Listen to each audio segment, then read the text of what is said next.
Patrick CC. We got The Dark Life after one hit song. Let's talk to me, These Patrick. artists thought that one hit record would change their lives for the better. Somebody Little that did they I know it would actually make their lives much harder. The music industry is brutal, and hit songs create expectations that most artists can never live up to. So today we're going to look at the dark reality of going from a nobody to world famous overnight, and how almost all of them ended in disaster. Starting with Gotye, who went from Billboard #1 to somebody that you used to know. Literally. During a hiatus with his indie pop band, The Basics, Australian songwriter Gotye began working on his third solo album, Making Mirrors. The second lead single, Somebody That I Used to Know, was entirely written and produced by Gotye in his parents' barn. After singer Kimbra laid down the second verse, Gotye knew the song had a lot of potential, but he never could have I predicted always thought that was Katy Perry, bro. For longest time, not like this was years ago that I realized it wasn't, but like I just always thought it was her. that he was sitting on a global hit. In the music video, they stand in front of a flat background while their bodies are slowly painted to blend into a geometric mural behind them, like camouflage. The subtle nudity along with the simple yet striking visual caused the video to soar into the YouTube algorithm in 2011, quickly becoming the third most liked YouTube video of all time. Damn. However, almost immediately you could see that Gotye could care less about the superficial numbers associated with his song. Who really likes things like, on Facebook or YouTube? Like, people go on about likes and stuff. It's such a cursory thing, I think. Maybe it means more to people who are 5 years plus younger than I am, but I'm kind of like, I've never liked something that I've actually genuinely liked. I've just actually liked it and talked to my friends about it, or maybe kept it in mind. I haven't kind of gone like. Right. I'm It's gonna like go ahead I actually and don't. click like- I don't put any sort of stock in it, really. I mean, I don't know. Due to countless YouTubers making parody remixes of the track, along with it becoming somewhat of a viral meme, Somebody That I Used to remember Know those topped the memes. Yo, charts this in is more than 20 crazy. countries. It held the #1 spot on the Billboard Hot 100 for 8 weeks. The song sold over 13 million copies globally, and it is certified Damn, it never went diamond. platinum in over 10 countries, becoming one of the best-selling digital singles ever. And that all led to the 55th Grammy Awards, where they won Record of the Year and Best Pop Duo/Group Performance. The YouTube video, now having over 2.6 billion views, could have earned over $10 million in ad revenue, but he chose not to monetize the video. I'm Nigga, no way. not interested in selling my music. That's the reason I don't put ads on my YouTube channel, which seems strange to people in today's climate, but that is a decision you can make. Gotye's modesty was Wait, bro. I mean, like, yeah, modesty, but my nigga, that's $10 million.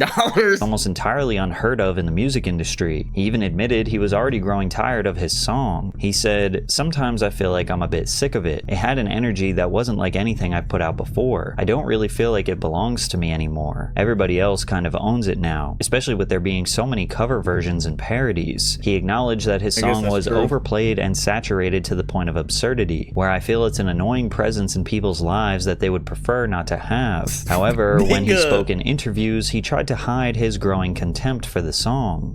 Are you sick of hearing your own song? Sometimes it's weird hearing it come on, in different places, like especially lots of places in a row, public places. But I don't know. Maybe I haven't heard it that much. I don't get the feeling I've heard it as much as some people have heard it. For instance, in places in the United States where obviously they're so sick of it, they feel compelled to tell me how sick of it they are. You could feel he wanted to be honest about his love-hate relationship with the fame and attention. Are you comfortable with all the eyes on you? I don't know. I think I go back and forth, I guess. Maybe anxious at times, or overwhelmed by it, or not sure how to process it. And sometimes, like say doing big shows or meeting a bunch of people, there might have been different times where that would have been overwhelming. When asked if he could produce another hit song, Gotye replied, "I don't know. Time will tell. I don't know whether I can or whether I want to." We would later find out that he just simply did not want to, because in 2014 he published a newsletter that stated, "New Gotye music. There will be no new Gotye music." what? Wait, maybe there will be. I'm not entirely sure right now. There are many contingencies. This is pretty much the exact opposite of what an emerging artist would do after they Yeah, had bro. a huge This is not what you do after you have a blow up song like this, bro. This is ridiculous,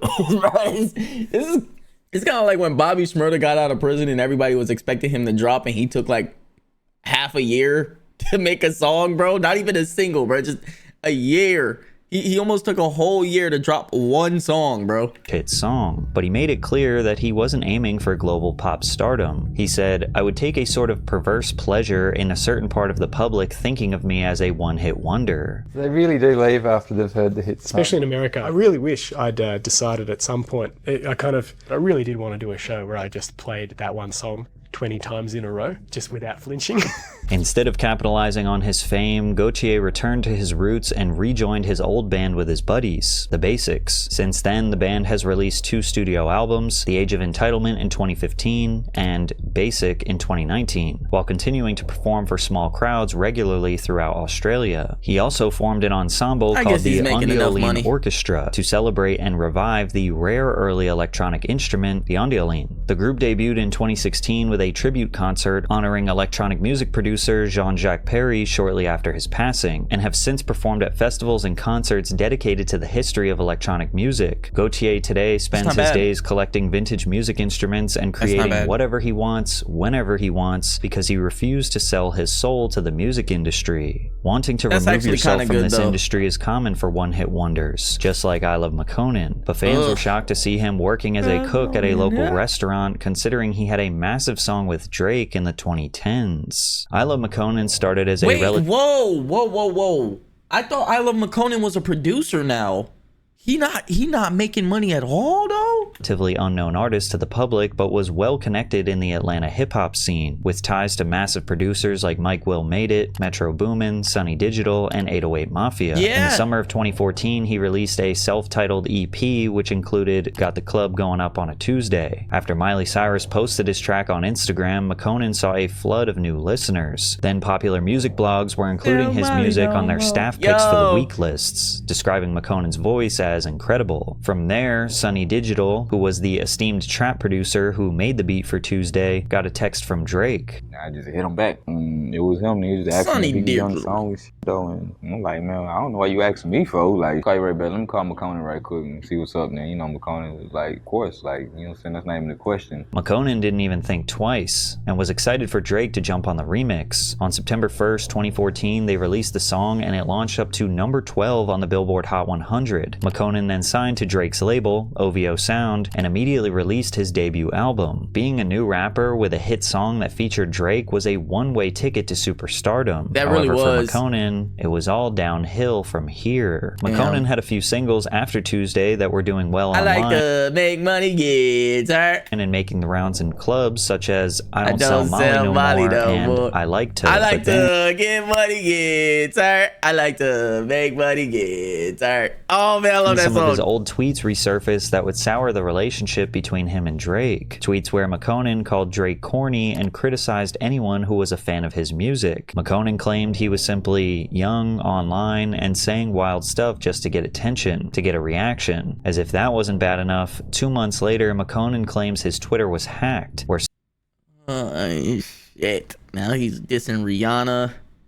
Someone made a handful of disparaging tweets, including one that read, F Drake and F OVO for getting on Fetty Wap's remix and leaving me in the cold. When all that stuff happened with your Twitter account getting hacked, did that stress your relationship with Rihanna and Drake, the OVO camp? Because I know a lot of people was trying to say, oh, he's about to get dropped from OVO. Everybody's cool? Yeah, it's just hackers. It's just hackers. You know, it's just the internet. I don't know. However, just a few weeks after this interview, McConan would start to realize that Drake may not have believed that those tweets were sent by hackers. Yeah. McConan was supposed to perform with Drake at the 2015 Wireless Festival, but could feel tension between them. But that's when I knew something was weird. Because when I came out on set, you know, everybody... Real niggas go hard, pause. And I started losing weight too, right? Drake had like made a little joke, like, oh, you little Eric Benet looking at me, you know what I'm saying? And then, you know, like, haha. And then, like, I just started to feel this vibe, like a little, you know what I mean? Something was said about me, but we not, y'all don't know. So I'm like, okay. And so then when we go out to do the song, I'm just doing the hook. And as I was supposed to go into my verse, they just cut it. And I was like, okay, thanks. You know what I mean? And I just got off stage. But I was like, this is crazy. Like, the crowd is going crazy right now.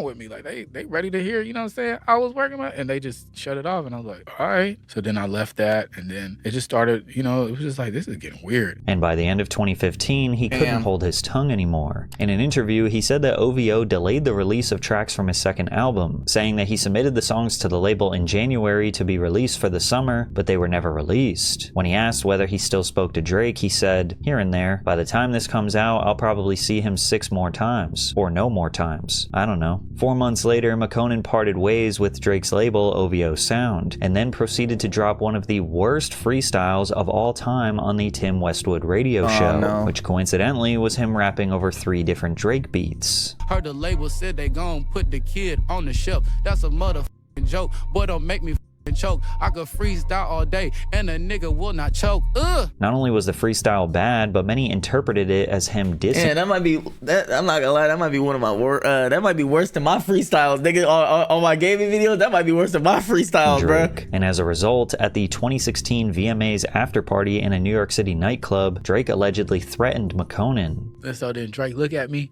I was like, Drake, what's up? And then he looked at me like, nigga, next time I see you, I'm gonna f you up for talking shit. Whole security, everybody looking like, you know what I mean? They seeing Drake is like disgruntled. He about to, so they all looking like, what's the target? And they see McKonen and they're like, huh? Everybody just kind of look confused. Like, I don't know. You know what I mean? That ain't no muscle to go and beat down type shit. Like, you know, bro, look, chill. So they just kind of walked on. And then, you know, I just felt like a lot of, you know, like weird energy because Rihanna kind of looked at me and was like, what the f? Like, nigga, this is my night up in this. What the f y'all doing? And I was just like, look, I don't know. I'm gonna just get up out of here. It was clear that any connection or relationship with Drake was fully destroyed. So McKonen decided to just focus on being the most honest version of himself. In 2017, McKonen publicly came out as gay, and many speculated that his sexuality played a role in his downfall. He said that previous collaborators wouldn't work with him anymore, and hip-hop's long history of homophobia prevented him from thriving in the industry. Since leaving OVO, he has released several EPs, mixtapes, and 3 studio albums, including a collaborative album with Lil Peep called Diamonds, released in 2023 after Peep's death. He also co-wrote Lil Peep and XXXTentacion's posthumous collaboration.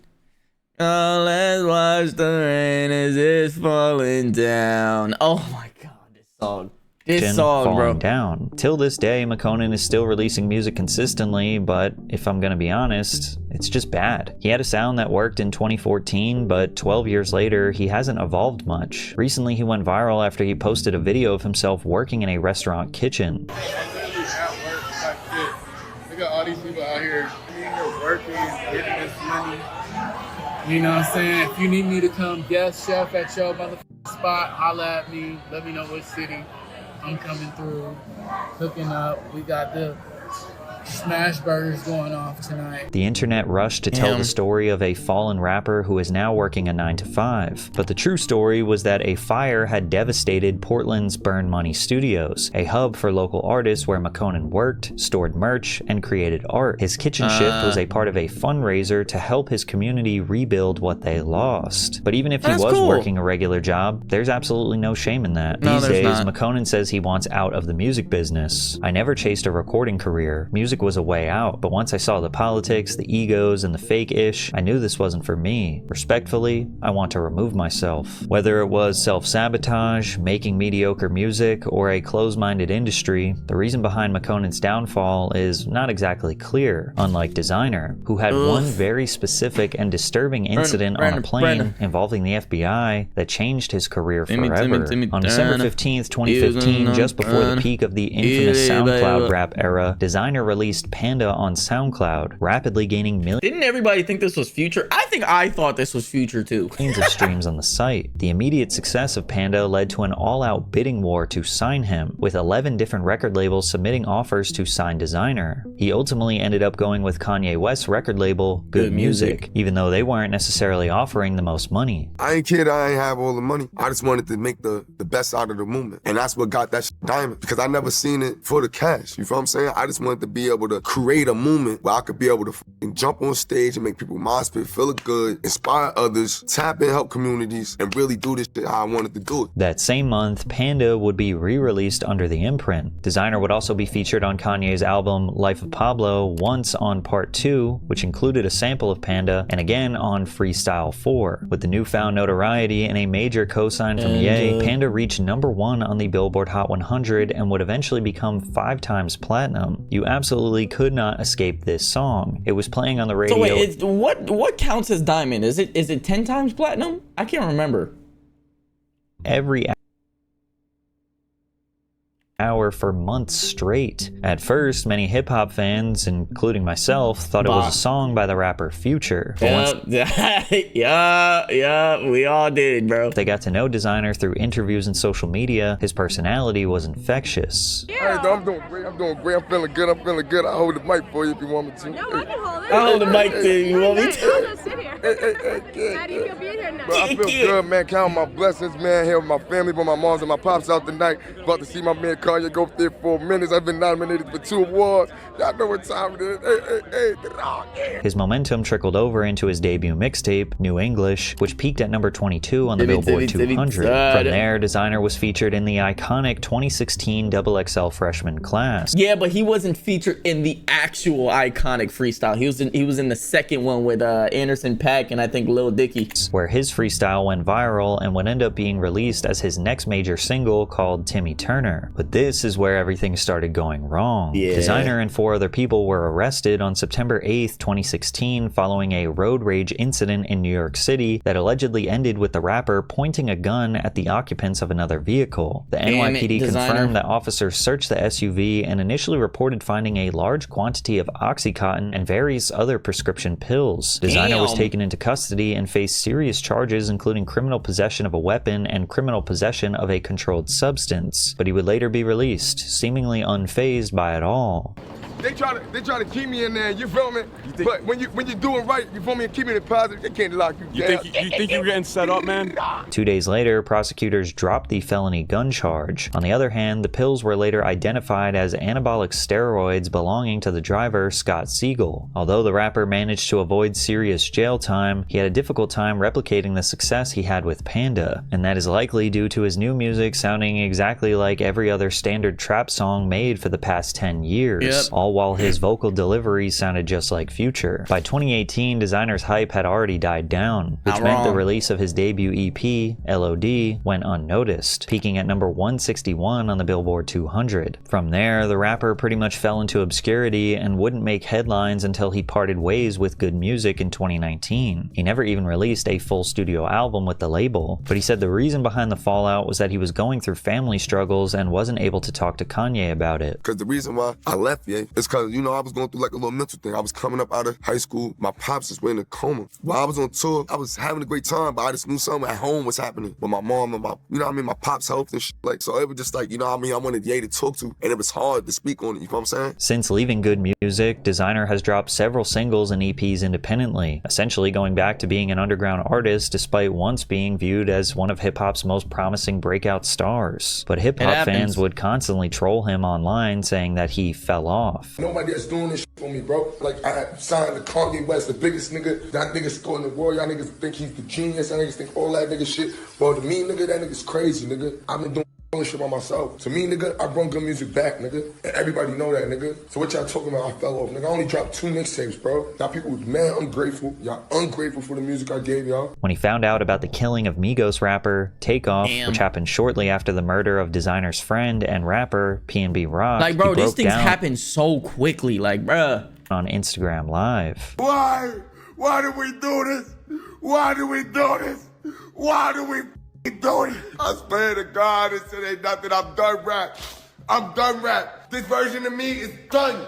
It's done. It's done. That's a take off, bro. It appeared that Designer's mental health was at an all-time low, but we found out how grim it really was on April 17th, 2023, when he exposed his private parts while traveling first class on a Delta airplane from Tokyo to Minneapolis. God damn. CBS reported that he was gooning in his seat as well. He would be moved to the back of the plane and monitored by 2 traveling companions. Once the plane landed, Designer was interviewed by an FBI agent and later later charged with indecent exposure, a federal misdemeanor offense since the incident took place on an international flight. Shortly after, he released a public statement apologizing for his behavior. Yeah, man, I messed up, man. I wasn't supposed to do that, man. Word. He later pled guilty to the indecent exposure Oh my gosh. charge and was sentenced to probation and ordered to Yeah, I'm sorry, I fucked up. I wasn't supposed to do that shit. Word. That's just like the Travis Scott shit, bro. Oh my god. complete community service and mental health treatment, avoiding jail time once again. Was it like you thought that it was funny, or was it more something where like you were just fully like tweaked out of your mind and you just didn't know what you were doing? Yeah, didn't know what I was doing. I was fully tweaked out of my mind. This is when I was vegan. I didn't have enough sugars, and yeah, so it was like I was kind of like out of my body. Nigga blamed really it on being vegan. Yo, this. Wasn't like who my character was, and it's just like word, bro. I was on medication. I took medication and word, and just went to sleep on the plane. Now this was a pretty serious crime, something that could have easily got him sex offender status, but Designer has tried to dissuade anyone from thinking those were his intentions. Thinking like, damn, I hope nobody thinks I'm a pervert or anything. Like, that's not what I'm all about. You feel me? I'm all about just like love and just like keeping things going and stuff. He was open about the fact that he went to a mental health facility and has been on medication since then. Fans wrote, he aged 20 years after the incident. Dude's on all the psych meds. And just last week, Designer was arrested again on charges of third-degree domestic assault. In his mugshot, he looks completely unrecognizable to the smiling superstar we once knew. It's evident that the pressure of being a mainstream artist was just too much for Designer to handle, as this industry often chews up and spits out those who rapidly ascend to fame. Lucky for him, he is still able to survive off the money he made from his hit song. The same thing cannot be said for Kevin McCall, who had a hit song alongside— Oh my god. Deuces! Bro, Deuces is one of my favorite Chris Brown songs ever. Let alone Kevin McCall. Chris Brown, never made any money from it, and recently broke down in tears revealing he was on government assistance. While Kevin K-Mac McCall is mostly known for his appearance on Chris Brown's hit single, Deuces, he has had a long career— All that bullshit for the birds. You ain't nothing but a vulture. behind the scenes as a songwriter. In the 2000s, he signed with Chris Brown Entertainment under Interscope Records before working on half of Brown's 2016 mixtape, In My Zone. K-Mac played a significant part in helping Brown find his sound after the critical and commercial failure of Graffiti, which was Chris Brown's comeback. Wait, Graffiti's considered a failure?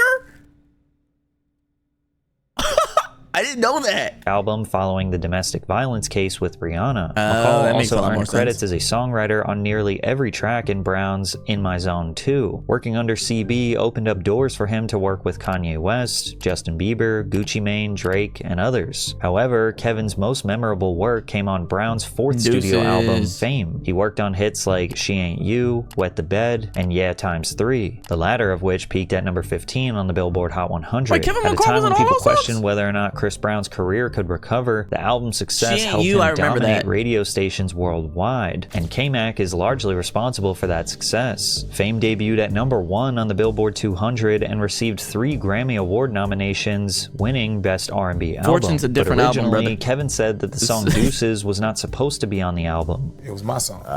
It was a separate package from the whole thing. It's like, here's your 10 songs. Oh, and guess what? Listen to this in the car. He was listening to it the whole week. And he's like, nah, I need that song. I need that song. Nigga, cause bro, I would have did the same thing. Like I just said, that's one of my favorite Chris Brown songs ever. It probably is my favorite Chris Brown song. Hey, I mean, shit, if I was Chris Brown too, I would have been like, yo, I need this shit, bro. Okay.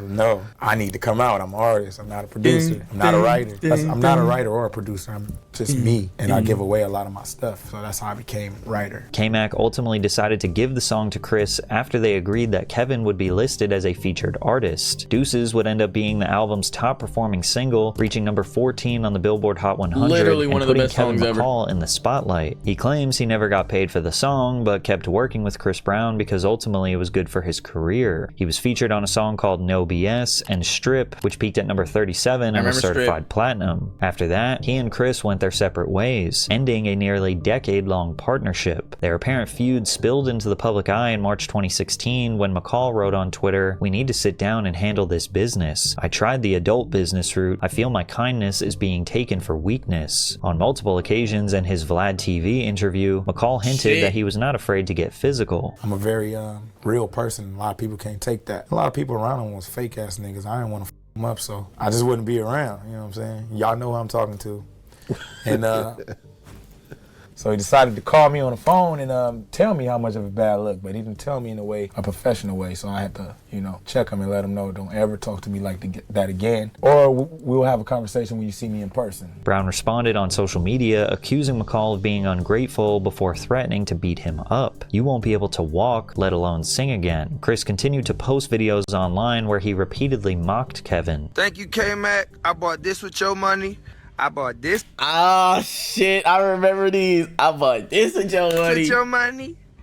I bought this with your money. I was thinking about giving you this, but I bought this with your money too.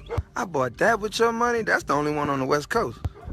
Oh, I bought that one with your money too." In response, K-Mac dropped a diss track titled Beirucci in reference to Chris's ex-girlfriend Karrueche Tran. Then, in 2018, media outlets reported that Kevin was shot and rumors circulated that someone in Brown's circle was responsible. However, McCall clarified, "Chris Brown and his seed would be in a casket if he had anything to do with me being shot." Their feud would eventually cool off, but Kevin McCall never found remotely any success as an individual artist. He looks mostly so because different, he had too. only released a handful of singles in the last decade. He almost entirely faded into obscurity until October 2025 when he appeared on the Back on Fig podcast, where he explained that not getting paid from Chris Brown left him flat broke. "I can't even fight the Chris Brown shit. I got all type. I didn't get paid for Look at Me Now. I wrote on that. I wrote a whole verse, then Busta Rhymes cut the verse off, but I still did this part. What was we talking about? I need that bread." From there, he broke down in tears about his financial struggles, even holding up his government assistance card on camera. Oh shit. I got an EBT card, and this nigga is at Breezy Bro and made 90 whatever the million, and it say KKKKK Mac. Can I get 25,000 for them four songs I owe you, bro? I just want to leave, bro. Leading up to who he is. I'm not even tripping though. I got an EBT card, my nigga. Like what the bro? I can't even get nothing, bro, man. Y'all niggas want to see a nigga cry on here, so y'all can think I'm a. Bro. That ain't fair, nigga. Hey, I'm on EBT, bro. This is kind of fucking, not kind of, this is fucked up, bro. This is fucked up, bro. This nigga wrote a lot of big ass songs, and not to get in and to not get a single penny out of any of them. Man, this shit cutthroat, bro. Hey, that's why. Bro. Hey, look, bro. Calm down, bro. I'm on EBT, smack. Look. Say my name, bro. That shit is better. I had to go up in that motherfucker and hide my face with a mask. Chris Brown had zero empathy for K-Mac, posting to Instagram, "You can't walk across a burnt bridge. You know what's funnier than a troll? A broke one."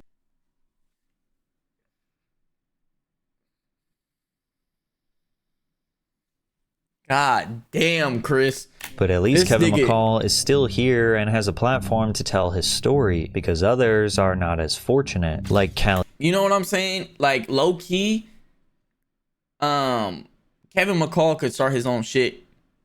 Maybe he'll get like donators, subs, stuff like that, bro. Swag District, who made one of the most iconic dance hits of the 2010s, but didn't have a fair shot at a career because two of their members suddenly died. Hip-hop has had countless popular dance trends throughout the years, from the Running Man and the Cabbage Patch in the 80s, to the Tootsie Roll and the Harlem Shake in the 90s, to Dem Franchise Boys' Lean With It, Rock With It, and Soulja Boy's Crank That in the 2000s. The 2010s kicked off strong when Cali Swag District, fresh off signing with Capitol Records, released their debut single, Teach Me How to Dougie, despite Cali only Swag peaking at number District. 28 I'm thinking on the of, what's the name of that fucking, what's the name of these niggas who made John Wall?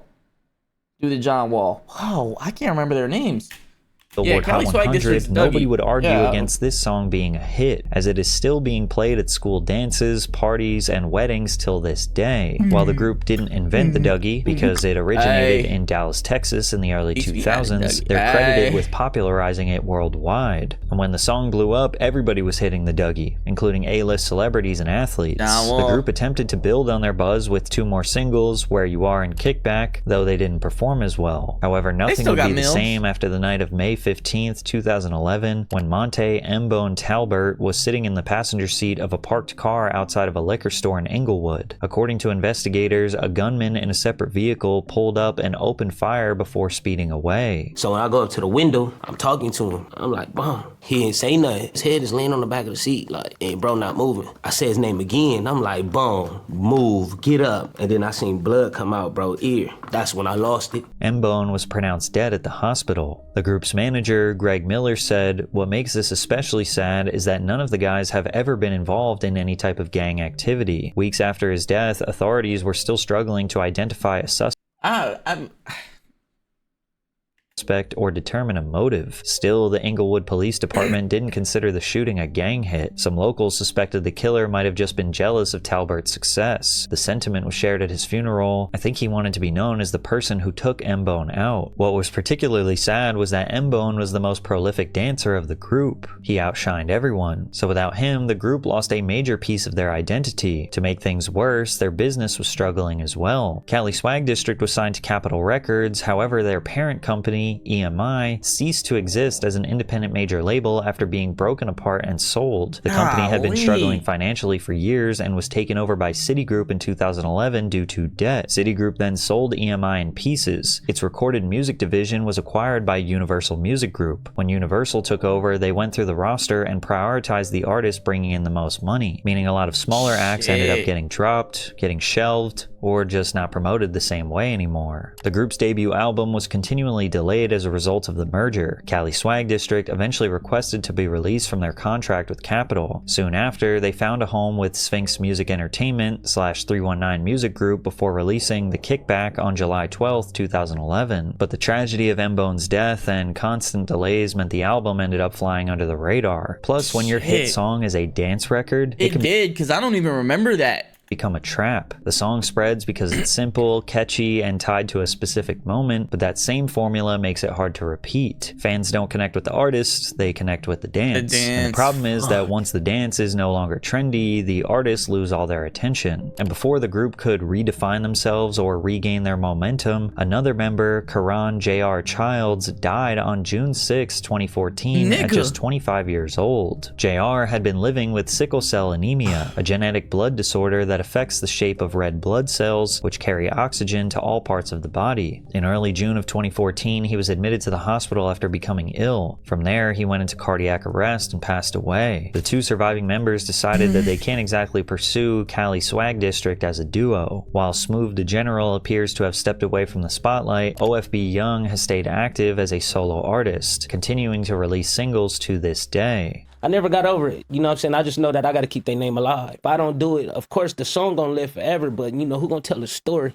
And sadly, this isn't exclusive to musicians. Viral fame destroys people in every corner of the entertainment industry. So if you want to see how even bigger internet stars... I reacted to that already. W Patrick, bro. W Video Patrick. I mean, holy, dude. Holy.